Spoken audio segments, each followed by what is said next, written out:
प्रिय बंधुओं, आज मैं उसी बात पर कंटिन्यू करूँगा जिस पर हम पहले 2 सेशंस में, इससे पूर्व 2 सेशन में डिस्कस करते आए हैं। वह है एलजीबीटी के अधिकार। इससे पहले मैं एक बात आपको बताना चाहूँगा कि अंततः हमको एक समाज में रहने की आवश्यकता क्या है? हम क्यों समाज में रहते हैं? ये समाज क्यों बनता है? और ये समाज किस तरह से बनता है? इस बात को जब तक हम नहीं समझेंगे और इस समाज के बने रहने की क्या आवश्यकताएं हैं, क्या ज़रूरतें हैं, जब तक ये हम नहीं समझ पाएंगे तो शायद इस विषय पे हम विचार नहीं कर पाएंगे ठीक से। जब मानव का मस्तिष्क पूर्ण रूप से विकसित हो गया तो नेचर ने उनको कुछ क्वालिटीज दी, कुछ इंस्टिंक्ट्स दिए, कुछ गुण दिए और कुछ इंस्टिंक्ट दिए। इनसे इंस्टिंक्ट प्रकृति जनक होते हैं, वो प्राकृतिक रूप में आप में रहते हैं आपके अपने व्यक्तिगत सर्वाइवल के लिए। और गुण जो है वो आपको एक वृहद स्तर पर जीवन लीड करने के लिए, जीवन जीने के लिए गुण काम आते हैं। वह आपको अस्तित्व को भी बनाने के लिए आवश्यक होते हैं। तो 2 सबसे बड़े गुण क्या थे, या मैं कहूँगा तीन गुण कह देते हैं हम, तो काफ़ी लोग उन दोनों को एक स्तर पे देखते हैं। मैं तीनों को अलग अलग स्तर से देखता हूँ। वो है पहला सेल्फ कॉन्शियसनेस, सेल्फ अवेयरनेस। हम हैं, यह चीज़ हमें जो महसूस होती है, जिसको हम जानते हैं, जिसको हम ईगो के रूप में भी कभी महसूस करते हैं, कि सुपर ईगो के रूप से, ईड के रूप में, किसी भी तरह उनको कहें, किसी भी स्तर पे उसको डिस्कस करें, पर यह सेल्फ अवेयरनेस हमारी बाकी प्राणियों के कंपैरिजन में काफ़ी अधिक है। यह सजगता हम में बहुत ज़्यादा है। दूसरा है हमारा कंपैरिजन। कंपैरिजन हर एनिमल में होता है। हर एनिमल अपने बच्चों को प्यार करता है, अपने साथियों को थोड़ा बहुत ध्यान रखते हैं, इसलिए वो हमेशा ग्रुप में चलेंगे।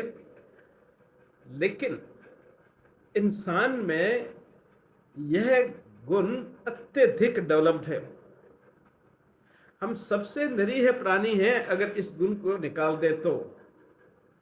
और इस एक गुण के कारण, कंपैरिजन के कारण, प्यार, ममता, स्नेह जो रखने का हमारा स्वभाव है, उसके कारण हम बाकी सभी एनिमल्स को सुपरसीड करके इस पृथ्वी पे हमने अपना आधिपत्य जमाया हुआ है। यह इतना महत्वपूर्ण गुण है। हम बाकी जानवरों के कंपैरिजन में बहुत निरीह हैं, बहुत कमजोर हैं, लेकिन कंपैरिजन के कारण, एक दूसरे का ध्यान रखने के कारण, साथ मिलकर चलने के कारण, साथ में संगठित रहने के कारण हम सबसे श्रेष्ठ हो गए और हम इस पृथ्वी पे हमने अपना दबदबा बना लिया। जैसे ये पृथ्वी सिर्फ हमारे लिए, हमको ही बिलोंग करती है।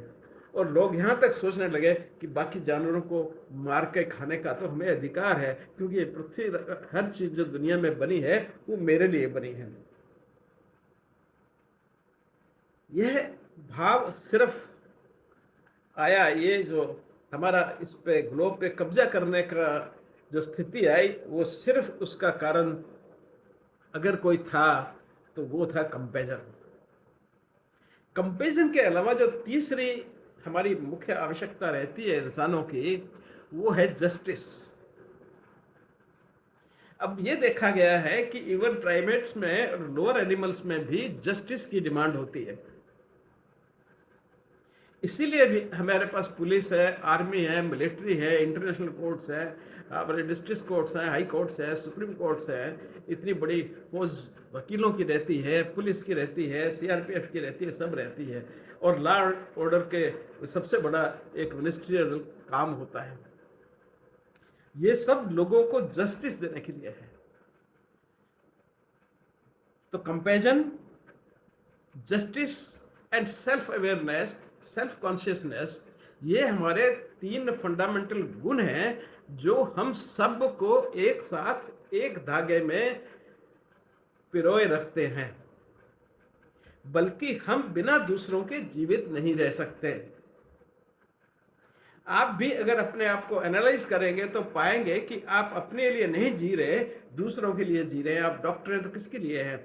दूसरे लोगों के लिए। आप वकील हैं तो किसके लिए? दूसरे लोगों के लिए, दूसरे लोगों को बचाने के लिए हैं। जज हैं तो आप किस लिए हैं? दूसरे लोगों को न्याय देने के लिए। पुलिस है तो आप किस है? दूसरे लोगों की सुरक्षा करने के लिए।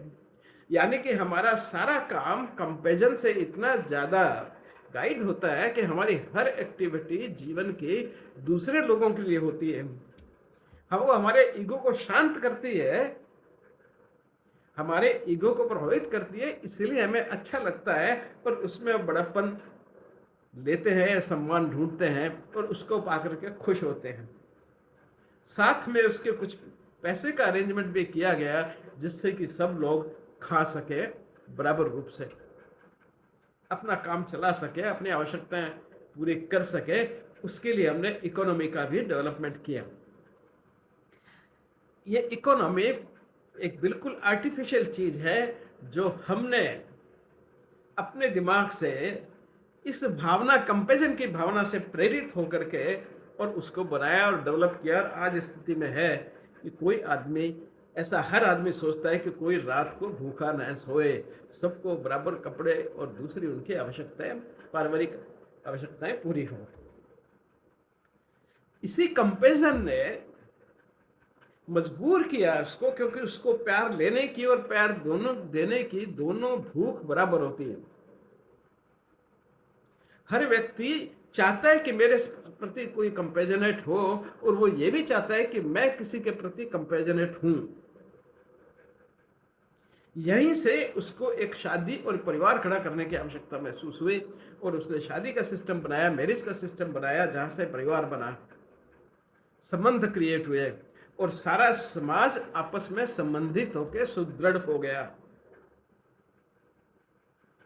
तो जो सेंस कंपैरिजन है, ये हमारा बहुत ही इंपॉर्टेंट सेंस था और उसके साथ फिर नेचुरली बिना जस्टिस के कोई रिश्ता नहीं टिक पाएगा, इसलिए वो अपने आप उसमें इम्प्रिंट हो जाता है।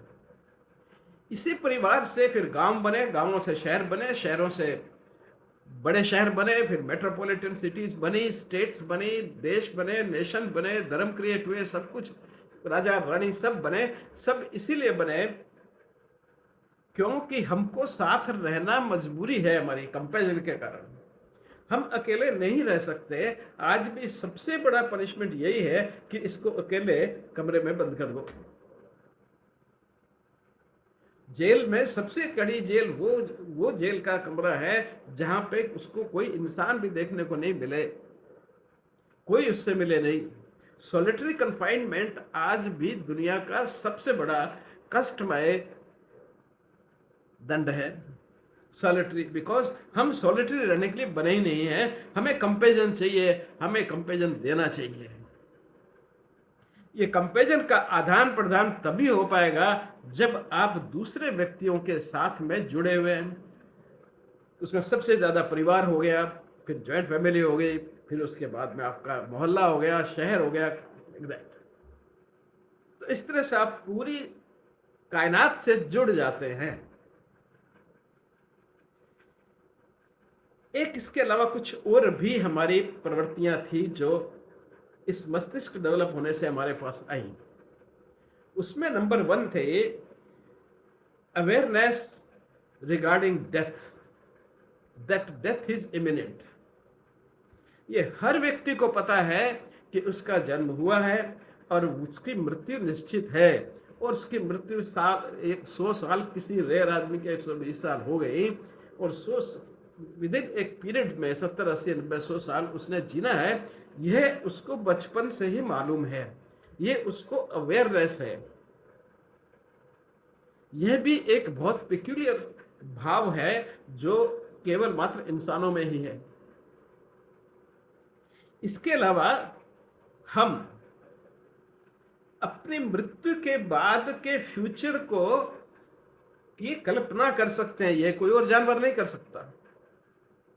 लेकिन हम लोग अपने मरने के बाद क्या होगा उसकी भी कल्पना कर सकते हैं। यानी कि फ्यूचर आफ्टर डेथ जो है उसका भी हम अरेंजमेंट करते हैं, सोचते हैं। 70 साल 80 साल का 90 साल का आदमी अगर कहीं काम कर रहा है तो अपने लिए नहीं कर रहा, वो उस फ्यूचर के लिए कर रहा है जो शायद उसके बाद में आएगा। वो फ्यूचर में आने वाले लोगों के लिए काम कर रहा है। जितने वृद्ध व्यक्ति हैं वो फ्यूचर में आने वाले लोगों के लिए काम कर रहे हैं, क्योंकि शायद वो स्वयं उसका फल न भोग पाए। अगर वो एक पेड़ भी लगाएंगे, ऐसा पेड़ लगाएंगे कि 8-10 साल बाद फल देगा, तो तब तक उसका रहना निश्चित नहीं है, लेकिन फिर भी वो ऐसा काम करता है आने वाले लोगों की सुविधा के लिए। तो ये सेंस ऑफ कंपैशन हमारे में इतना ज्यादा डीप रूटेड है। यही नहीं कि हम अवेयर हैं, हम प्लानिंग भी करते हैं। आज दुनिया भर के प्राइम मिनिस्टर, प्रेसिडेंट्स, मिनिस्टर्स जो बहुत सीनियर एज में हैं, वो 10 साल की, 20 साल की, 40 साल की प्लानिंग करते हैं। तो भाई जो 80 साल का आदमी है, या बिडेन साहब जो आज लॉन्ग टर्म प्रोग्राम बना रहे हैं, कोई लॉन्ग टर्म प्लान बना रहे हैं, ये निश्चित नहीं है कि वो स्वयं उसको देखेंगे या नहीं देखेंगे। लेकिन फिर भी वो 30-40 साल आगे की सोचते हैं। अपने जीवन के बियॉन्ड भी आदमी सोचता है कि अच्छा काम हो, जिससे आने वाले हमारी जो पीढ़ियां हैं वो सुखी रहें। ये भी हमारी ही एक क्वालिटी है कि इतना गहराई से और कोई जानवर नहीं सोच पाता।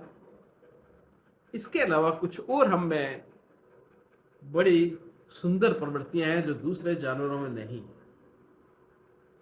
वो है पावर ऑफ इमेजिनेशन। हमारी सबसे बड़ी पावर है पावर ऑफ इमेजिनेशन। हमने पक्षी को उड़ते हुए देखा और उड़ने की कल्पना की, हम कल्पनाशील हैं, और इसको आइडिया दिया, आइडिएशन को प्रैक्टिकल में किया, प्रैक्टिकल एक्शन में आता है, और एक्शन में आके हमने एक हवाई जहाज बनाया और उसको उड़ा दिया।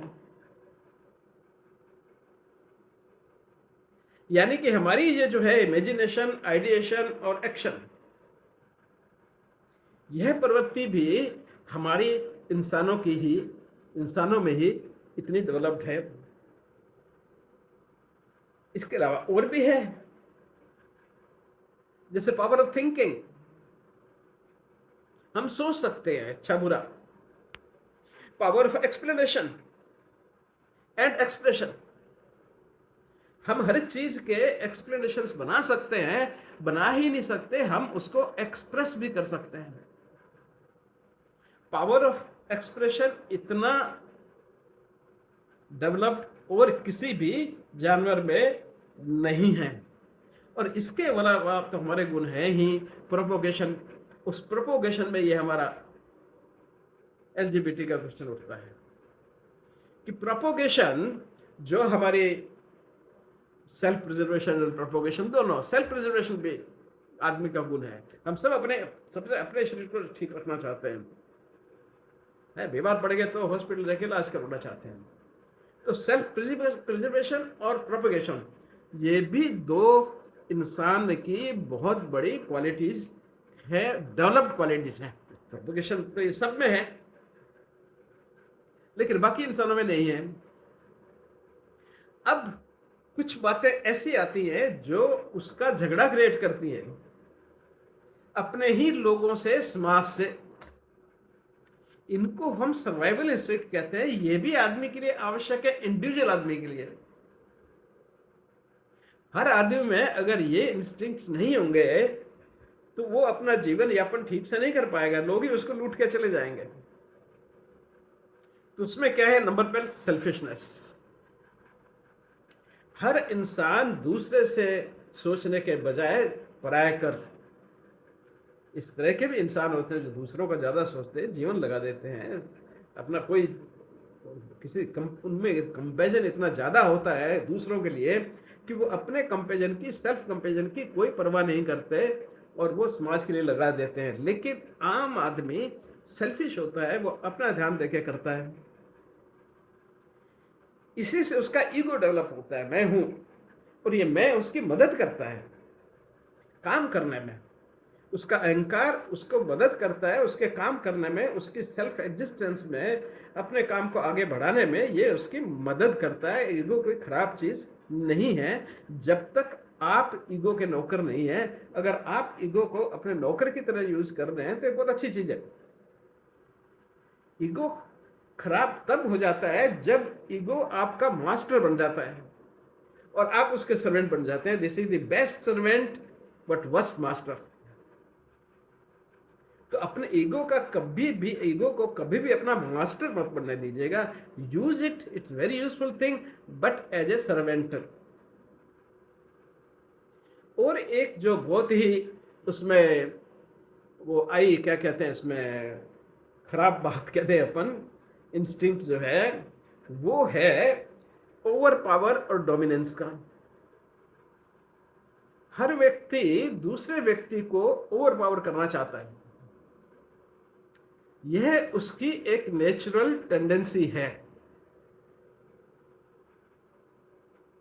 वो हर अगर साथी, चार साथियों के बीच में है तो उनको डोमिनेट करना चाहेगा, रादर वो उनको अपने लिए उपयोग में लाना चाहेगा, अपने लिए सबसर्विएंट बनाना चाहेगा। तो यह भी इंसान की एक बहुत, अरे ये हर इंसान में है, पति पत्नी में भी होगा, बाप बेटे में भी होगा, भाई भाई में भी होगा, कि एक भाई दूसरे भाई को डोमिनेट करना चाहेगा।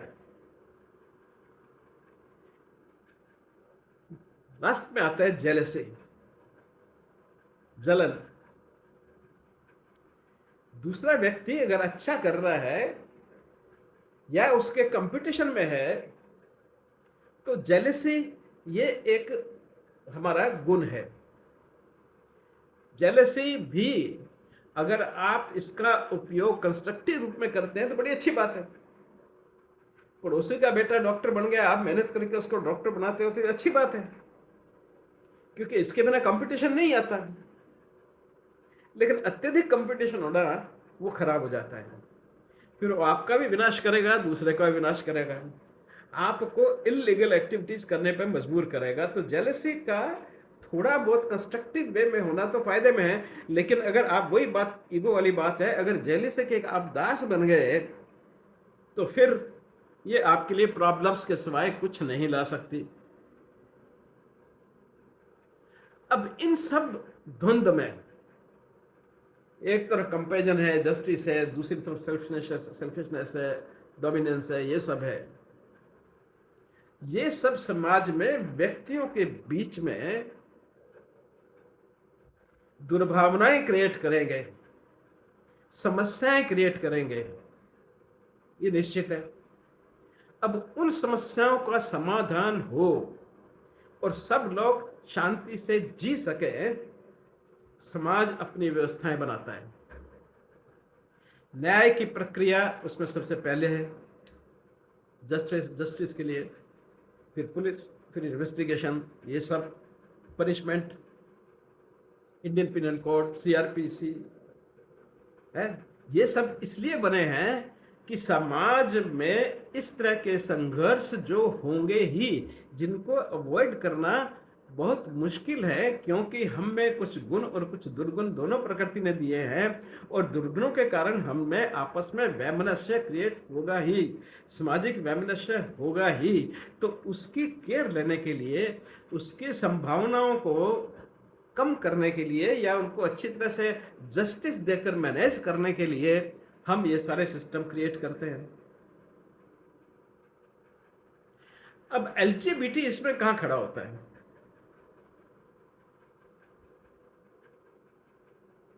एलजीबीटी का फुल फॉर्म हुआ लेस्बियन, बाइसेक्सुअल, जी का मतलब हुआ जो आपके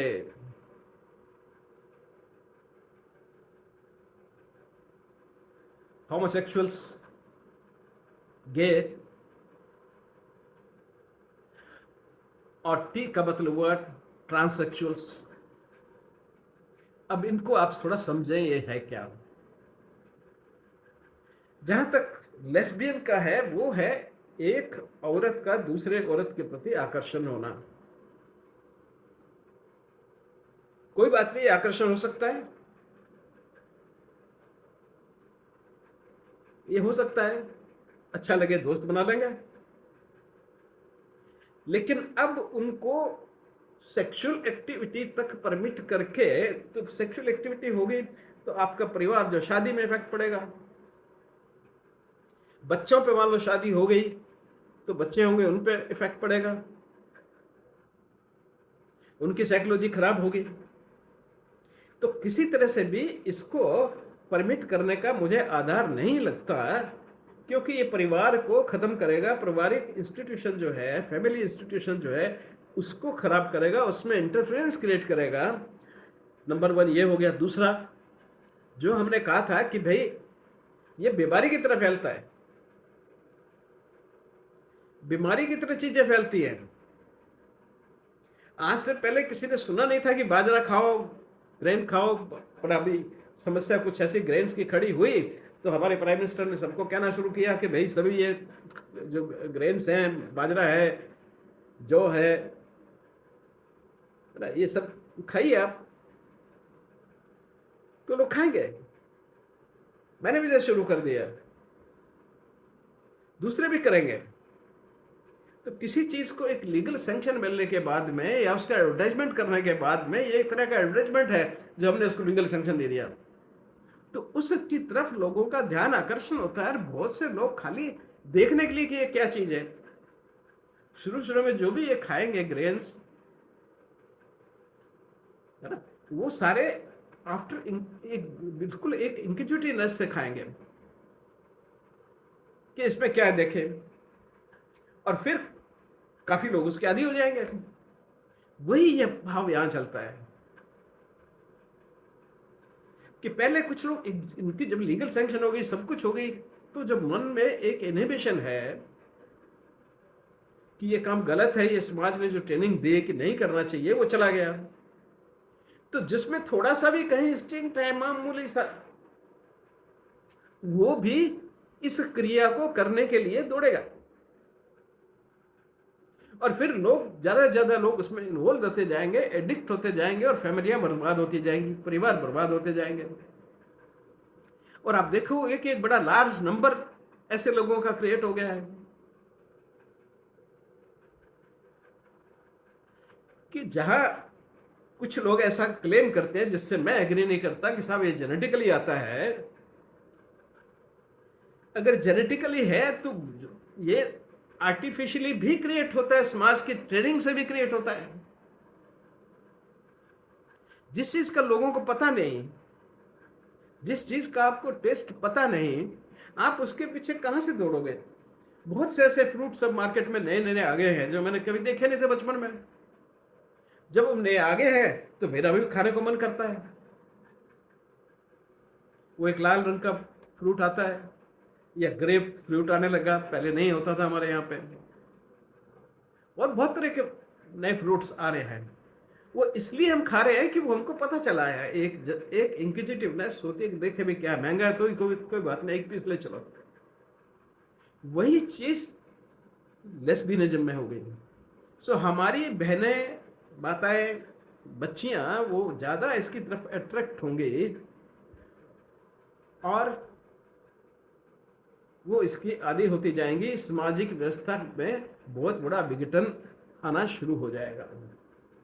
यही चीज लागू होगी मेल होमोसेक्सुअलिटी में, कि गे जो है वो आदमी के पीछे भागेगा, और वो उसके पीछे एक्सप्लोर करेगा। एक्सप्लोर करते करते एडिक्शन हो जाता है। भाई सिगरेट पीने से क्या फायदा है, फिर भी आदमी उससे एडिक्ट हो जाता है। शराब पीने से क्या फायदा है, नुकसान ही नुकसान है। मर जाता है आदमी सिरोसिस लीवर करके, पर फिर भी पीता है। वो शराब अवेलेबल ही नहीं होगी तो फिर अब कहाँ से पिएगा वो? मान लीजिए उसका जेनेटिक मेकअप भी है ऐसा शराब के लिए, क्योंकि बहुत से लोग कहते हैं जेनेटिक मेकअप है। अगर जेनेटिक मेकअप ही है और उसने कभी टेस्ट नहीं किया उस चीज को, तो वो शराबी बनेगा कहाँ से? वही बात होमोसेक्सुअलिटी के साथ है। जब उस चीज का समाज में कॉन्सेप्ट होगा ही नहीं, और कॉन्सेप्ट होगा तो बड़े गंदगी के रूप में होगा, उसको हम बुरी दृष्टि से देख रहे होंगे, तो व्यक्ति उसमें कभी नहीं जाएगा। हो सकता है कभी कभार गलती से चला जाए, लेकिन क्योंकि उसके साथ गिल्ट होगा, वो एक आध बार एक्ट के बाद में उसको समाप्त कर देगा। यंग एज में कई बार बच्चे जो हैं, जब non availability of the opposite sex होती है, तो इस तरह की प्रक्रिया में जा सकते हैं, लेकिन वो एक लाइफ लॉन्ग सिकनेस नहीं बनती, क्योंकि समाज का कंडमनेशन हमेशा उस आदमी के दिमाग में बैठा रहता है। ये चीज गलत कर रहा हूं, यह भाव उसमें बना रहता है, और उस गलत भाव बने रहने के कारण वह उसको कभी, अगर एक्सपोजर उसका एक्सीडेंटल हो भी गया, तो वो रिपीट नहीं करेगा। पर अगर आपने लीगल सैंक्शन कर दी तो फिर क्या है? एक बार या हो या हजार बार हो, उसको किसी तरह का रिग्रेट है ही नहीं। इसलिए हम नहीं कर सकते। और यह किसी भी जो मापदंड समाज में व्यक्ति के हमने स्वतः रूप में बताए, अब वहीं कहीं भी किसी में फिट नहीं बैठता। जो हमारी समाज की संरचना में जो फैक्टर्स मैंने अभी तक आपसे डिस्कस किए, वहां कहीं ये फिट नहीं बैठता। तो ऐसी नए फिट होने वाली चीज को हम क्यों स्वीकारे?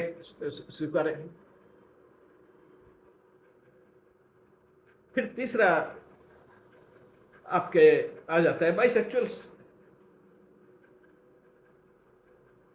तो भाई बाइसेक्सुअल यानी कि वो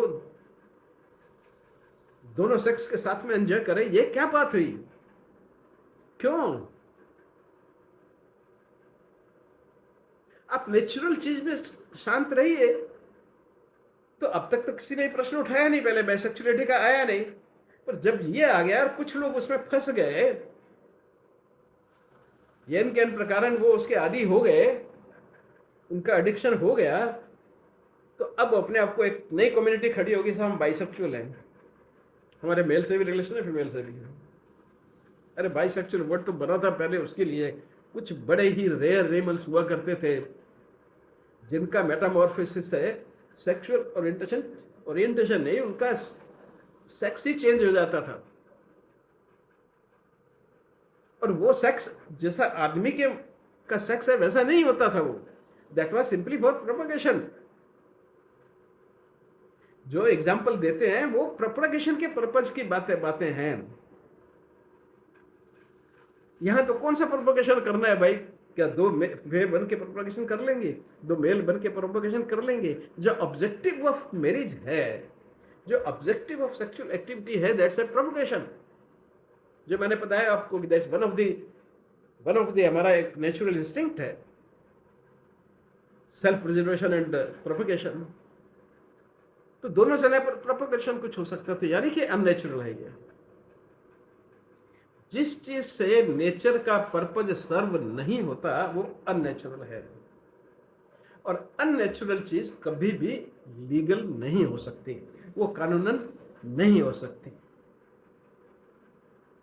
आप चाहे कितना भी लिबरल और पता नहीं क्या क्या जो आजकल नई टर्मिनोलॉजी होती है उसको ला करके और उसके एक्सप्लेनेशन ढूंढ लें, लेकिन वो चीज कभी भी न लीगल होगी न एथिकल होगी, वो अनएथिकल ही रहेगी, क्योंकि वो प्रकृति के सिद्धांत के विरुद्ध है। प्रकृति में हर सिद्धांत का एक पर्पज है। अब इतने सारे मैंने गिनाया, हर एक का पर्पज है, पर ये तो पर्पजलेस है। ये एक्टिविटी यूजलेस, पर्पजलेस, कोई इसका ऑब्जेक्टिव नहीं, तो उसको हमें कम करना होगा। अगर किसी में मान लीजिए ऐसी बीमारी है भी तो उसका इलाज करना होगा। बीमारी है, ये सब बीमारियां हैं, जो आदमी, जैसे हम बैक्टीरिया को, किसी को खांसी टीबी है, टीबी वाले के कांटेक्ट में हमको टीबी हो गई, उसी तरह ये है, एक गे दूसरे के कांटेक्ट में आया और गे की बीमारी उसको लग गई। ये नेचुरल फिनोमेना नहीं है, न ही नेचर में इसका कोई ऑब्जेक्ट है।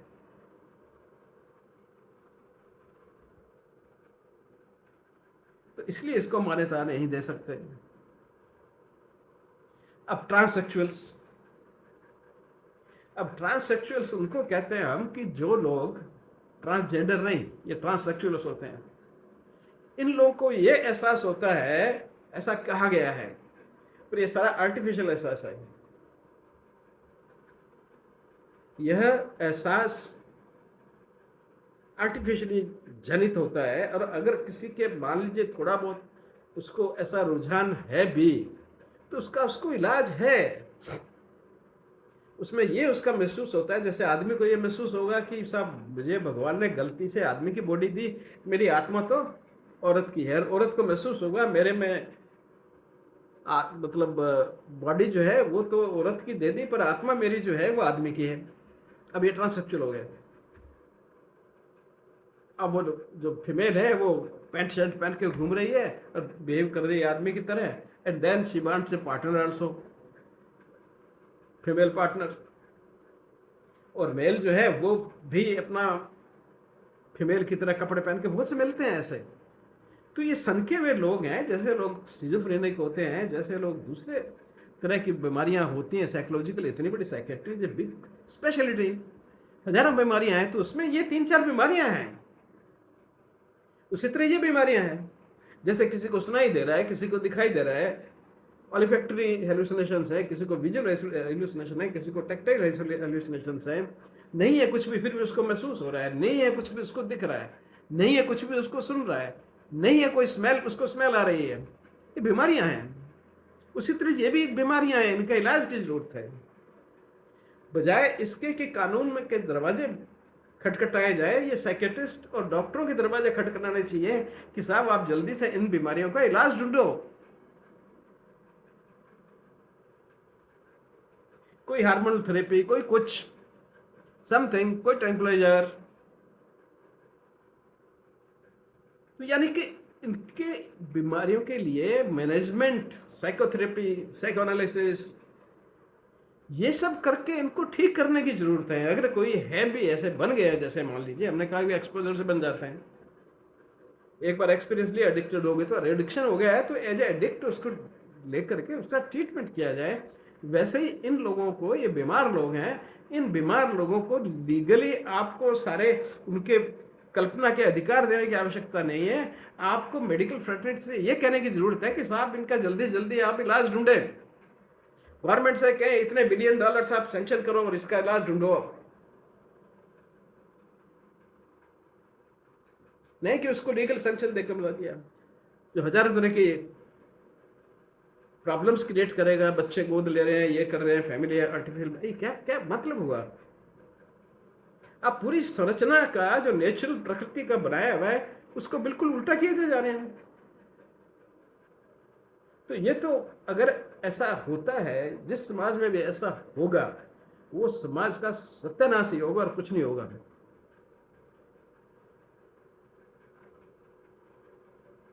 हाँ, इतनी सी छूट दे सकते हैं आपकी, चलो अभी तो मुझे पहनना है पहन लो, मानने वाली बात है। लेकिन उसको पूरा लीगलाइज जामा बना करके आपने एक नॉर्मल सोसाइटी में, नॉर्मल फैमिली के बराबर आप उसको स्टेटस देकर के, तो आप उस चीज को बढ़ावा दे रहे हैं। अब कोई लाख में एक आदमी होता होगा, आप देखोगे सैकड़ों में लोग आपके सामने खड़े हो जाएंगे, कोई मजबूरी से होंगे। मैं एक केस को जानता हूं जो मजबूरी से बन गया, डेथ भी होगी उस बच्चे की। मेरी मेड सर्वेंट थी, उसका बच्चा था इतना हैंडसम, और वो उसको इन्हीं लोगों के चक्कर में फंस गया, HIV हो गई, डेथ हो गई उसकी। यंग 35 साल की उम्र में वो दुनिया को अलविदा करके चला भी गया। और उसके जब उसको खुद को, जब उसको HIV हुई, तो वो तो पैसिव एजेंट था, तो कितने एक्टिव लोगों को उसने HIV को बांटा होगा। वो गरीब बच्चा था, पैसे मिले उसको, सुंदर था, पैसे मिले उसको, उसने सोचा ठीक है, उसको कुछ मालूम नहीं, तो आप लीगलाइज कर देंगे, फिर तो ये भी लीगलाइज होगा। फिर ये मेल प्रोस्टिट्यूशन और ये सब जो है बातें इतनी बढ़ेगी, चाहे वो ट्रांससेक्सुअल है, चाहे कुछ भी है, ट्रांसजेंडर भी कूद पड़ेंगे अंदर इन दिस बिजनेस। तो ये सारी सोसाइटी को गंदा कर देगा, भ्रष्ट कर देगा, हमारी सोच, हर चीज। कैसा लगेगा आपका पड़ोसी अगर इस तरह के बिहेवियर करने वाला आदमी आ जाएगा, तो आपके बच्चों पे क्या प्रभाव पड़ेगा उसका, और लोगों पे क्या प्रभाव पड़ेगा। तो ये सारी चीजें सोचने की हैं। खाली लिब्रांडो बनने से, लिब्रांडो बन के अपने दिमाग को वो कुंद करके उनको, क्योंकि ये एक सांस्कृतिक अटैक की तरह है। मैं इसको एक सांस्कृतिक अटैक मानता हूं उन लोगों द्वारा जो इस समाज को चाहते हैं कि एग्जिस्ट नहीं करेंगे। कुछ लोग चाहते हैं कि सब मुझे पता नहीं होने चाहिए, तो कम्युनिस्ट बन जाते हैं।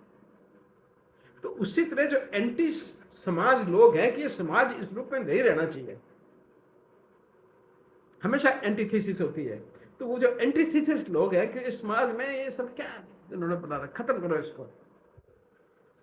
और खास करके वो लोग होते हैं जो खुद नाक कटवा चुके होते हैं, तब सबकी नाक कटवाओ। तो ये उन नकटों के चक्कर पे आप पूरे समाज को नकटा बनने का सम्मान मत दे दीजिएगा। यही मेरी प्रार्थना है। धन्यवाद।